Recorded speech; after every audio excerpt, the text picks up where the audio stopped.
jërëjëf Ibrahima da lay sonal rek waaye bois ton café nga jël sa ndox naan daal di jàpp sa ñàmbur. ayca Pape Ousmane pourtant li nga koy laaj nga am na solo de. am na solo kay mais dañuy avancer du dëgg. ayca jërëjëf ñu daal di ñëw ci beneen ponk bi bokk na ci li président Diomaye ginnaaw sorte bi mu def daal di woote dialogue nag ci moment boo xamante ne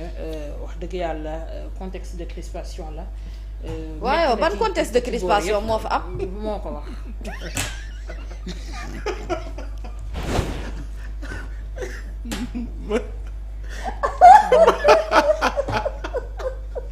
de toute façon man ku crispé sa problème ñu jaaxle. moo Nabou Cor xanaa lii moom da nga koo logoon doon moo Nabou Cor yow moom sa automatisme bi moom li ma jàpp la yaa ngi mel ni voiture automatique bi. des fois nga koy lire lu la métti ni ngay muñ mais bon ci contexte de crispation la ñu nekk. comme ni nga ko bindee ni nga ñëw ci. waaw léegi da nga naan su dee nekkuñ ci contexte de crispation lu tax muy woote dialogue pour ñu waxtaan déjà. déedéet ana contexte de crispation bi expliqué ba ko non mais kon lan moo war a mën a justifier le président de la république du benn du ñaar mu woote cohésion nationale unité. tu l'as dit ba barki Dembo Ndiaye mu réitéré waat ko. ñu war a jëm Nabou nga ni. ba Macky di woote dialogue. j'ai vraiment envie de savoir. ci journal 2025 la lire wala bu 2024. ba Macky di woote dialogue Pape mi dama dafa yaakaar anniversaire u daaw. mooy ba ñuy xool ñu ba seetali ñu rek. naan ñu de toute façon bu ngeen ko defee. ba pare xam nga ba pare naan ku gedd sa yaay ay. waaw ba naka bu yàqee may lu xooñ bu soo mbay contexte yooyu du benn. mais quand même waaw non contexte yooyu du benn mais parce que sànq ñu ngi wax ñu ngi wax reddition des comptes ñi ko jàppe ñi nga xam te ñoom la concerné dañu jàpp ne règlement de compte la peut-être xëy na du faciliter rapprochement yi gis nañu waa sàmm jikko yi également taxawaay bi ñu am l'opposition parlementaire également ci contexte boobu mën naa xëy na wuyu li ñuy wax crispation naka lay réussir apaiser du tere li war a dox mooy ñi nga xamante ne dañoo laaleeg yoon war leen lijjanti. waaw xam nga Pape. waaw waxtaan warul am ab période bu nu koy sàkkal ci am réew. man j'ai l'impression que dans le vocabulaire sénégalais dañuy jàpp ne dialogue bu amee rek c'est parce que problème dafa am. mais problème mën na bañ a am dialogue am justement su fekkee on tend vers cette cohésion là dont tu parles et cette unité sociale et même politique pour man le débat politique ou le milieu politique dañ ko war a assainir à tout moment su amee lenn lu ma d'accord ak le président Bassirou Diomaye c'est quand il dit que diversité dafa baax ci àdduna bokk na même ci li nga xam ne moom mooy beauté démocratie et puis Pape quand on a des arguments vraiment c'est-à-dire du ay détails moo nuy tëkkalee ak moo nuy jaxasee léegi bu fekkente ne depuis que le monde est monde et que société bi ñu réglementé que de telle sorte que Ibrahima Sall il y a des règlements de compte te mënta ñàkk parce que règlement de compte ala kulli aal day am surtout bu fekkente ne état dafee nekkoon ba état boobu jóge fi beneen état ñëw ki fi nekkoon ala kulli aal day rendre compte loolu c'est-à-dire exercice bu normal la problème bi kay mooy ñiy rendre compte nii au-delà de l'exigence bi nga xamante ne moom la xëy na un président mën a am avec son état mais l'exigence c'est plus l'exigence du peuple on est d'accord ouais. peuple bi ñooy exiger à ce que ñu rendre compte mais que mu bañ a nekk une fixation sur des hommes politiques parce que à un moment donné ou pas neex nannu wala soof nannu dañ ne ñi yoroon réew mi xanaa dinañ rendre compte askan bi dañu ko yoree woon kon foofu pour man du débat politique bu ñu war a mën a mener sauf que quand on n'a pas d'argument politique dañuy jafandu ci lépp lu nu gis pour que ñu mën a wax ne aujourd'hui le pays a des problèmes mais les vrais débats politiques doivent être ce que aujourd'hui le rapport de la Cour des comptes li mu définir dernièrement pour man on doit pouvoir discuter de cela et trouver peut-être même des solutions dans le sens où un acteur politique bu nekk opposant mais kooku war na mën a indi ay propositions de solution ci waxtaan. et d'ailleurs li ngay wax nii sax l'espace politique parti politique yi fexe ba ñu yegg ci am des partis forts sànq yaa ngi ko wax ci sa revue des titres nga ni ci élection législative yi ñu génn Pastef rek moo demal boppam est-ce que waruñu yegg ci jëlee fii logique yi coalition yi que képp ko woote woon ne am nga parti ñu xam lan ngay peser parce que parti vocation du la nga amu conquérir le pouvoir la suñu wootee concertation jëm ci wéy yooyu nga xam te ne dafay laal parti politique yi est-ce que war ñoo yegg ci logique boobu ñu xam finalement ci élection yi dem dëgg-dëgg ñan ñoo parce que démocratie représentative la ñuy wax ñan dëgg ñooy représenter askan woowu ñuy woote woo saa su ne. mais tu as tellement raison et Pape Ousmane loolu moo tax maintenant il faut que maanaam ñu définir l'équilibre des choses il faut que ñu comprendre benn mbir situation politique actuelle bi am Sénégal. situation politique la boo xamante ne néew ma ni musta am mi gëj na am dans le sens où le parti au pouvoir amul problème. xam nga lu tax amul problème. parce que le parti au pouvoir qui est le parti Pastef am nañu mbooloo yu leen porté c'est-à-dire révolution la ñu ànd ak le peuple ñu fal leen ñu falu nekk aujourd'hui di occuper et le pouvoir exécutif et le pouvoir judiciaire et le pouvoir législatif on est d'accord.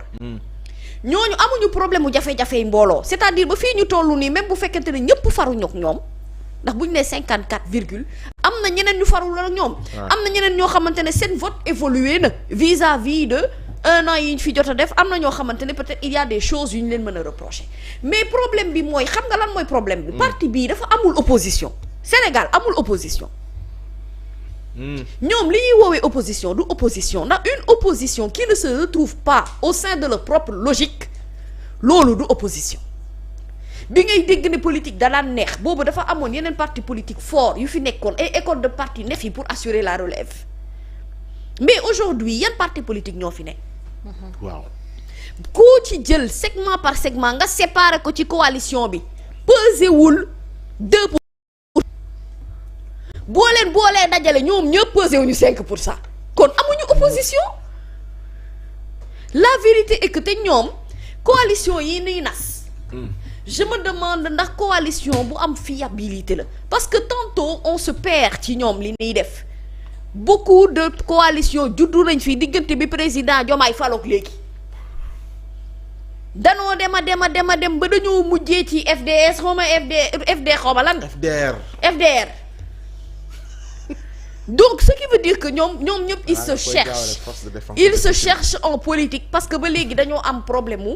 base dañoo am problème mu définir ñoom seen politique ku propre mooy lan en fait léegi benn technique la ñu am mooy technique ku politique ku sànni xeer te politique ku sànni xeer loolu du politique day dem ak ay idées ak ay arguments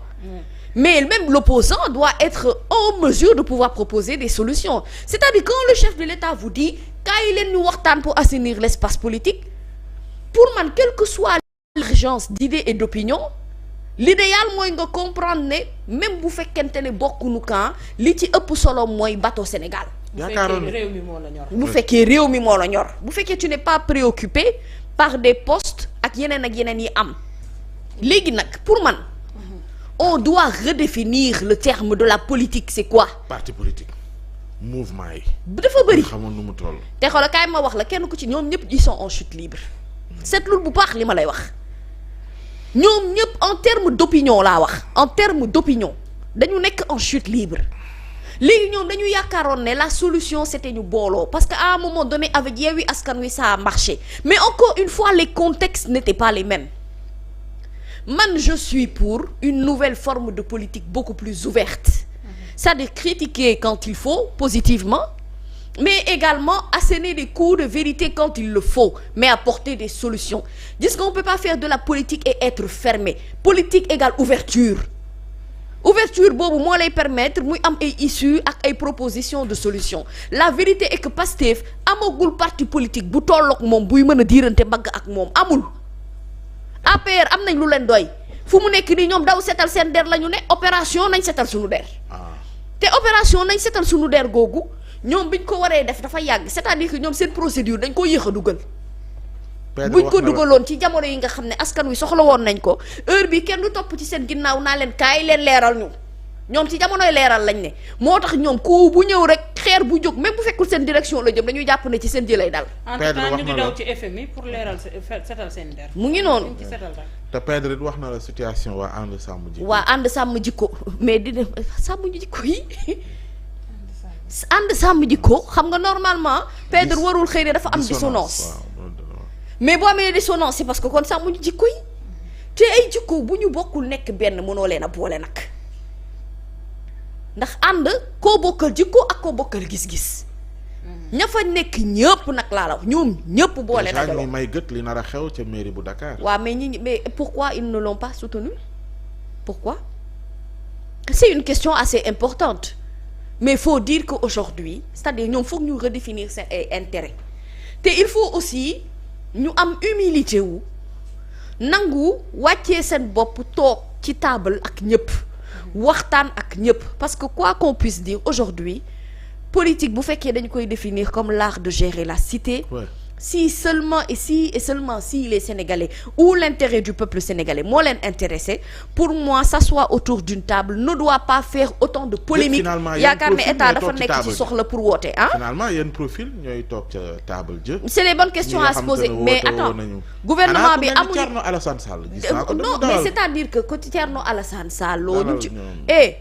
ñi nekk ci pouvoir amuñu problème pour toog ak ñoom ñoo am problème pour dem toog seen table. xam nga lu may fàttali